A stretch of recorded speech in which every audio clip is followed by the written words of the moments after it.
சென்னை நகரம் முதல் மழையால் பாதிக்கப்பட்ட போதே நடிகர் சித்தார்த் வட இந்திய ஊடகங்களை விமர்சித்தது ஓரளவிற்கு நிலைமையை அவர்களுக்கு புரிய வைத்தது என்றே தோன்றுகிறது.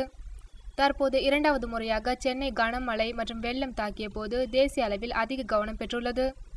நடிகர் சித்தார்த் சென்னையில் பாதிக்கப்பட்ட மக்களிடையே உதவிகளை செய்து வருகிறார் என்பதை ஊடகங்கள் மூலம் நம்மால் அறிந்திருக்க முடியும். இந்நிலையில் கடலூர் மாவட்டத்தில் மழை வெள்ளத்தால் பாதிக்கப்பட்ட 15 கிராமங்களை சித்தார்த் நேற்று பார்வையிட்டார். பின்னர் செய்தியாளர்களிடம் பேசிய சித்தார்த், வாழ்க்கையில் முதல் முறையாக வீட்டினை இழந்து நிலை குலைந்து போனேன். 3 ஸ்டூடியோக்கள், 3 கார்கள் அனைத்தும் நீரில் மூழ்கியுள்ளது. ஒரே நாளில் அனைத்தையும் இழந்த நடுத்தர மக்களுக்காக மிகவும் வருந்துகின்றேன். சமூக ஊடகங்களில் ஆக்கப்பூர்வமான பணியால் இயற்கை பேரிடர்களின் போது முதல் முறையாக பாதிக்கப்பட்டவர்களை விட உதவிக்கரங்களை நீட்டுபவர்கள் அதிகம் உள்ளனர் என்றார்.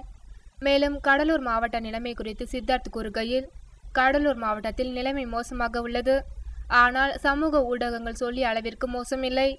இந்த நேரத்தில் தேவைப்படுவது அதிகப்படியான உணவுப் பொருட்கள் அல்ல, அவை நெடுஞ்சாலைகளில் பேராசைக்காரர்களால் தட்டி பறிக்கப்படுகிறது.